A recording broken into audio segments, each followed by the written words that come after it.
Arkeologların şimdiye kadar bulduğu 10 korkutucu şey. Bazen sadece arkeolog olmak istersin. Çocuk yakımı. Arkeolog olmak zor iş. İnsanların geçmişte yaptığı şeyleri bazen bilmesek daha iyi diye düşünsek bile bilim adına bunların açığa çıkması gerekiyor.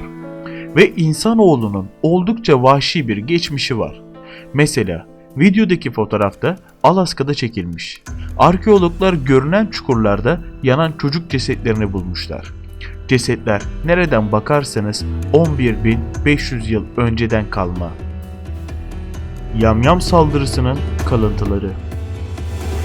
2010 yılında İspanya'da yapılan bu kazıda ise yamyamların saldırısına kurban gitmiş bir grup Neandertal kalıntısı bulunmuş. Arkeologlar kalıntıların 3 kadın ve 3 erkekten oluştuğunu saptarken en az 3 genç, 2 çocuk ve 1 adet de bebek bulmuş. Kemiklerin hepsi çiğnenmiş durumda. Kafasız Vikingler. İngiltere'de demir yollarında yapılan kazıda bulunan bir grup kafasız Viking kalıntısı gerçekten kafaları karıştırır nitelikte. Bilim insanları bunu bulduklarında ilk etapta olayın bir intikam hikayesi olduğunu düşündüler. Fakat dikkatli bakılınca kesimlerin çok temiz olduğunu fark ettiler. Kimse tam olarak ne olduğunu bilemiyor. Moa pençesi.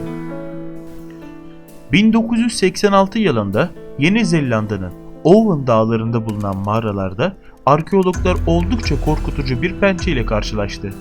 Pençeyi laboratuvara götürdüklerinde çok eski, tarih öncesi bir kuşa ait olduğunu öğrenen bilim insanları bu kuş türünün dev olduğunu düşünüyorlar. Delinmiş kafatasları. İsveç'te kurutulmuş pisliğin içinde bulunan 8000 yıllık kafataslarının içlerine sokulan bu mızrakların sebebi henüz çözülemedi.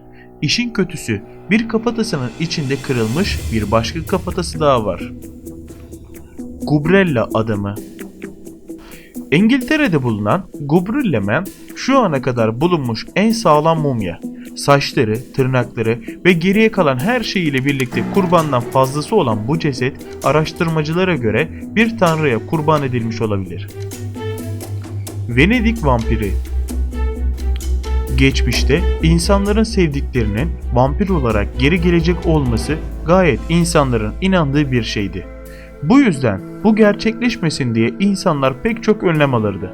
Bunlardan en çok bilineni yakılan cesetler, gömülen cesetler ve tabii ki cesetlerin ağzına koyulan kiremitler. Bu vampirlerin geri dönüp kanınızı emmemesini önlemek için birebirdi. İşte Venedik vampiri kafatası da bu araştırmacılara göre böyle bir şeye kurban gitmiş. Dünyanın ilk cüzzam hastası. Cüzzam bulaşıcı değildi. Fakat insanlık tarihinde sürekli olarak görülen bir hastalıktı.